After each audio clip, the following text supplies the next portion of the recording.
Good day, everybody, and welcome to another edition of the Military and Foreign Affairs Network. I am your host, the voice of reason. Today, we're continuing our ongoing coverage of the war between the Russian Federation and Ukraine.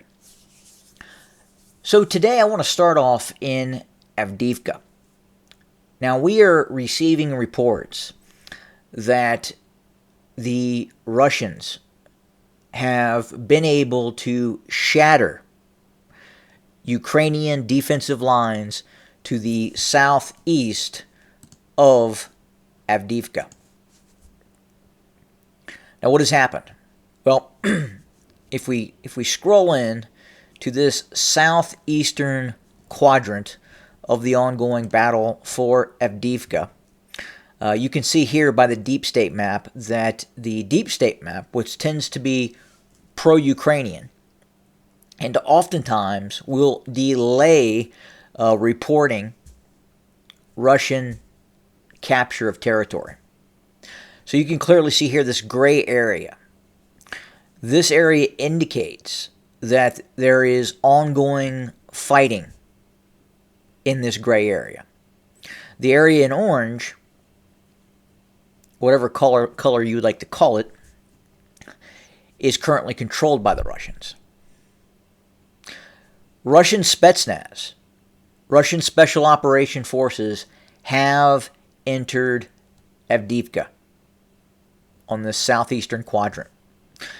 If we go over to the military land map, and we have a look, now obviously this is going to look a little different than what you're seeing on deep state.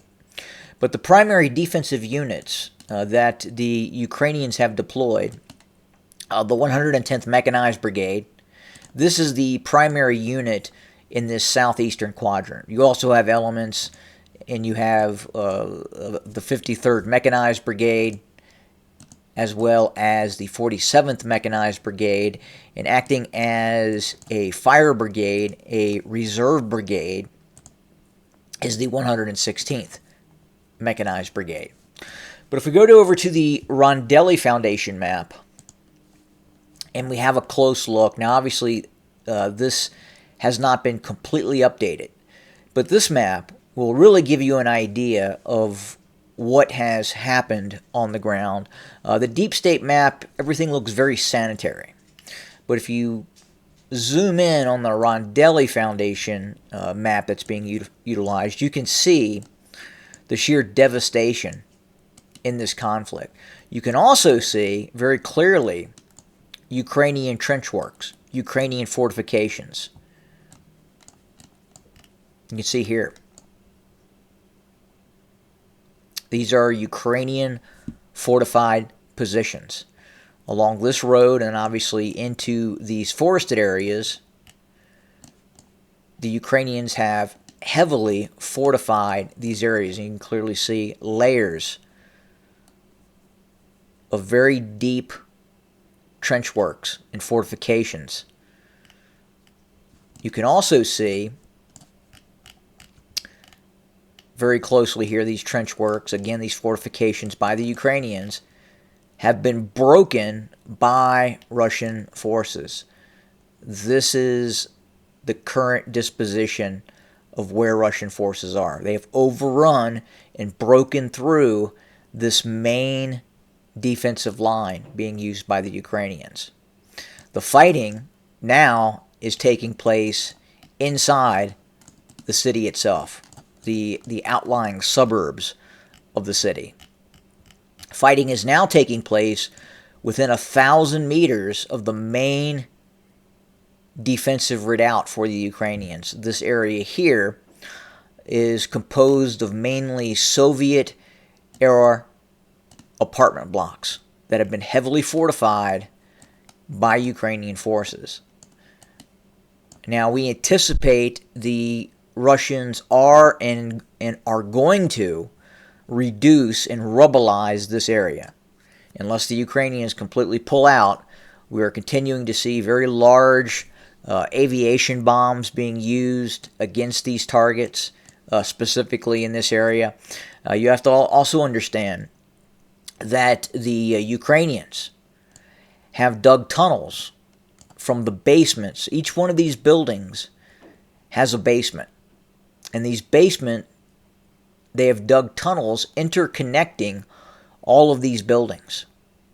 So the Ukrainians have the ability to essentially operate underground, going from apartment block to apartment block to apartment block. And that's why we're starting to see the Russians use some of these very heavy, in excess of 2,000-pound GLONASS guided bombs that are being used on some of these targets.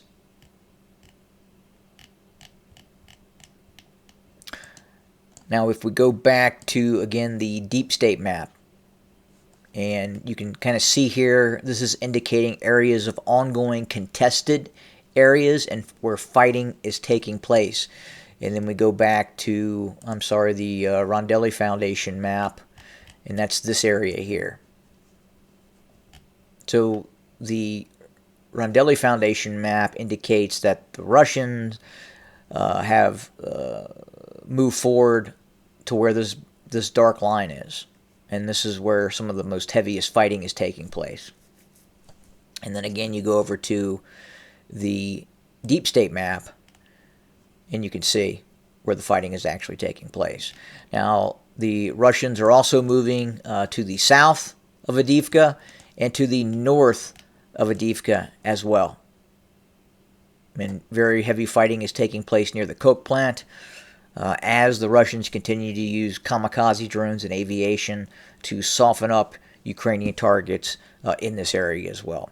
So that's kind of the situation in Avdiivka. Again, Russian forces have entered the city proper, the actual area where you could say that Avdiivka is. Not the outlying fortifications around the city, but actually inside the city itself.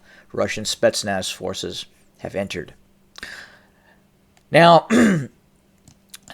there has been a lot of discussion about the capabilities of the Russian manufacturing sector, specifically producing tanks and armored infantry fighting vehicles. At the start of the conflict, it was estimated that the Russians had active about 2,500 to 3,000 main battle tanks.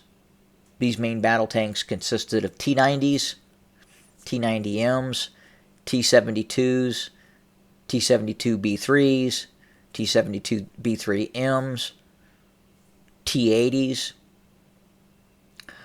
Now, obviously, the Russians took casualties. The Russians lost quite a few armored fighting vehicles to some of these more advanced systems, such as Javelin and the British light anti-tank semi-guided weapon system, the Inlaw.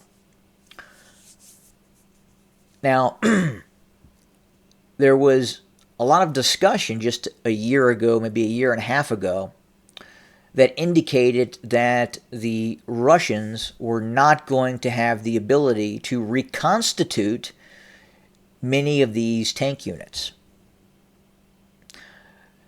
Now, it is our understanding, as it is the understanding of many Western European think tanks, that the Russians have been able to ramp up production of its tank forces, and this includes all tanks.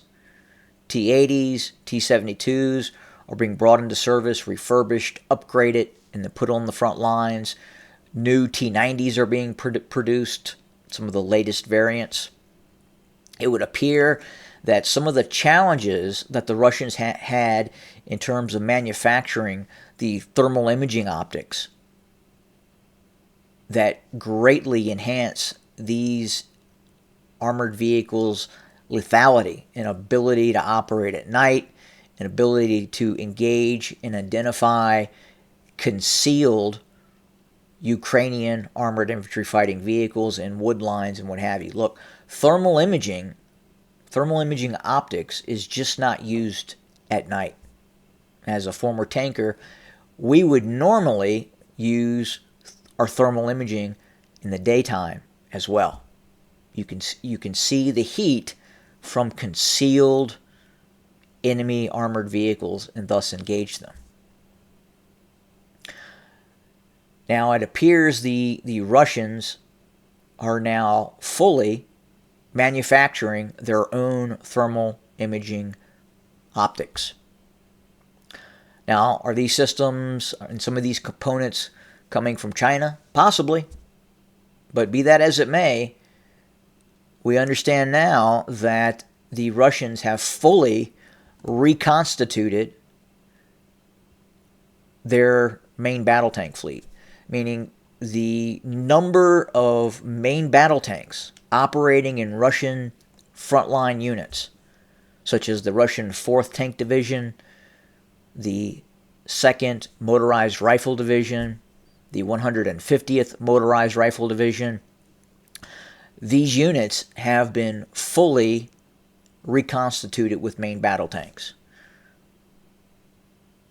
Production numbers right now for the Russians indicate that the Russians are producing up to 1 to 200 tanks per month.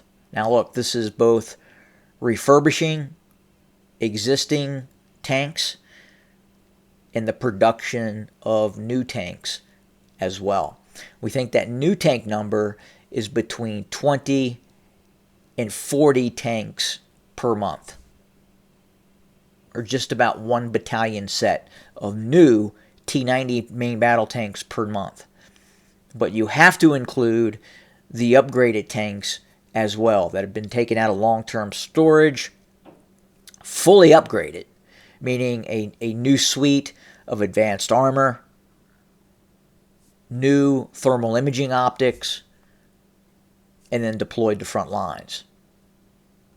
So again, that number of 2,000 to 3,000 at the start of the conflict, 2,000 to 3,000 plus as where we sit right now. So the myth that the Russians are losing tanks faster than they can produce tanks is simply a myth. Russian manufacturing has picked up, and we believe this was going to happen. We believe this was going to happen, especially given the amount of money that is being dumped into the Russian defense sector. No longer is the Russian military operating a single tank manufacturing facility with just one shift, a day shift. They have multiple manufacturing facilities that are now operating in 3 shifts, 24/7, cranking out tanks. That's what's happening. Now, that was one issue I wanted to address this morning. And then again, we're watching the situation in Avdiivka very, very closely. The situation is incredibly tenuous for Ukrainian forces. It is not being reported in the mainstream media what is happening in Avdiivka in terms of this new Russian breakthrough, especially in the southeastern part of the city. So we will have more very, very soon. Thanks for joining us. More to come. As always, have a good day.